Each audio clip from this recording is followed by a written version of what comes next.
大家睇住啦，呢個就係我93歲婆婆食咗20幾年嘅紫蘇泡薑啦。佢係好多老一輩傳落嚟嘅養生食法，好處真係多到數唔晒啊！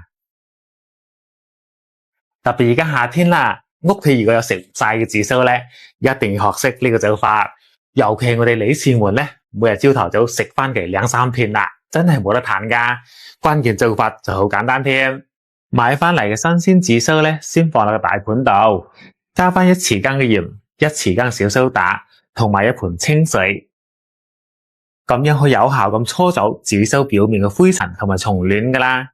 紫蘇咧，佢唔單止係我哋廚房入邊經常用到嘅調味品啦，佢仲含有豐富嘅蛋白質、維生素、膳食纖維等營養物質，對我哋身體好處多多噶。跟住我哋再準備2斤嘅新鮮紫薑，先將佢搣成一嚿嚿，放落個大盤度，加入1盆嘅清水，將佢表面嘅泥沙搓走，然之後刮乾淨表面嘅邋遢嘢，咁樣處理過啲紫薑直起身就夠晒乾淨又放心噶啦。跟住我哋放落個篩度，晾乾佢表面啲水分，一定唔可以俾佢有生水，咪陣間浸嘅時候咧就好容易變質噶啦。趁住呢個時間咧，我哋準備一隻無油無水嘅鑊，加入300克嘅紫蘇葉、50克嘅鹽、80克嘅米醋，同埋2粒老冰糖，最後加翻600克嘅清水，先開大火將啲冰糖煮溶，時間大概係10分鐘左右。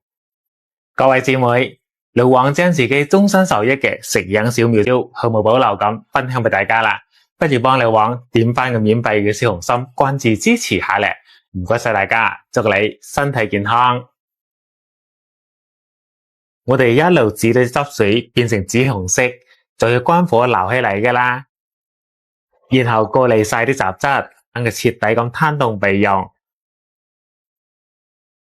呢個時候紫薑已經晾乾晒水分噶啦，我哋將佢全部切成薄片，盡量切得薄一啲，咁樣食起身個口感就更加脆嫩噶啦。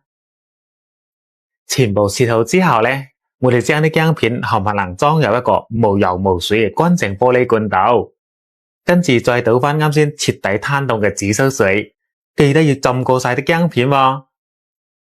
然之後冚翻個蓋，放喺陰涼乾燥嘅地方浸翻佢3日就可以食得噶啦。哇！大家睇睇，呢個就係非常適合夏天嘅食養小妙招紫蘇泡薑啦。佢食起身口感咧清爽又開胃，而且又唔會好辣喎，關鍵營養仲十分豐富添。